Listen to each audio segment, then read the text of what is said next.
Hello, j'espère que tu vas bien. On se retrouve aujourd'hui pour un nouveau DIY cheveux. Je vais te montrer la recette du sirop de sucre qui est un masque ultra hydratant pour les cheveux, peu importe leur texture et leur longueur, ça convient à tout le monde. C'est très peu cher puisqu'il te suffit de 2 ingrédients que tu trouves dans ta cuisine. C'est très facile à faire et ça se conserve une dizaine de jours au frigo. Comme tu peux voir, mes cheveux ont vraiment beaucoup apprécié. Pour cette recette, je me suis inspirée du DIY de Leila Salomé dont je te mets le post dans la barre d'infos. N'hésite pas à t'abonner à ma chaîne et à me rejoindre sur Insta. Pour commencer, il va te falloir une casserole dans laquelle tu vas verser 2 doses de sucre pour une dose d'eau. Donc ça peut être 2 cuillères à soupe de sucre pour une cuillère à soupe d'eau ou comme moi, 2 pots de sucre pour un pot d'eau, histoire de faire un petit peu plus de masque pour que ça dure un petit peu plus longtemps. Il va aussi te falloir du jus de citron, alors soit un citron frais ou du jus de citron du commerce, l'équivalent d'environ un demi-citron, pas besoin que ce soit très précis, que tu rajoutes à la préparation pour éviter que ton mélange ne cristallise lors de la cuisson. Voilà, moi j'ai utilisé le jus d'un demi-citron frais. Ensuite, on va passer à la cuisson. Tu vas tout simplement porter ton mélange à ébullition en remuant de temps en temps.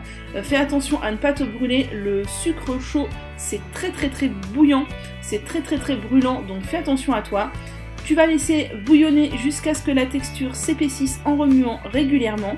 Et pour savoir si ton mélange est assez cuit entre guillemets, tu vas prendre une cuillère ou le couvercle d'un pot, tu vas verser quelques gouttes de ton sirop de sucre dessus, tu vas attendre 2-3 secondes, voir si que le mélange refroidisse, et si la petite goutte que tu as déposée sur ton couvercle est un peu gélatineuse, gélifiée et a une texture convenable, c'est que ton mélange est assez cuit, et que donc tu peux tout simplement retirer du feu et verser dans un pot pour conserver ta préparation et la laisser refroidir évidemment avant de t'en servir.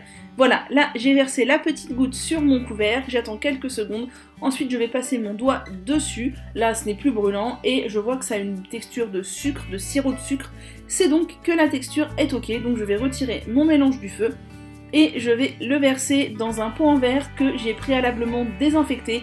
Alors pour la désinfection, tu peux utiliser des éléments cosmétiques prévus à cet effet, ou moi j'ai tout simplement utilisé de l'alcool à 70.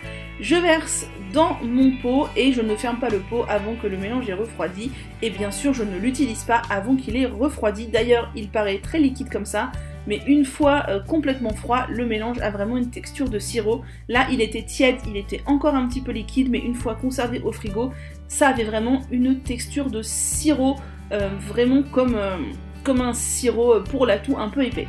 J'applique ça comment? J'applique ça après le shampoing sur cheveux humides, mais vraiment essorés, sous la douche, car c'est un masque qui a tendance à couler un peu, donc vraiment essore bien tes cheveux avant de l'appliquer.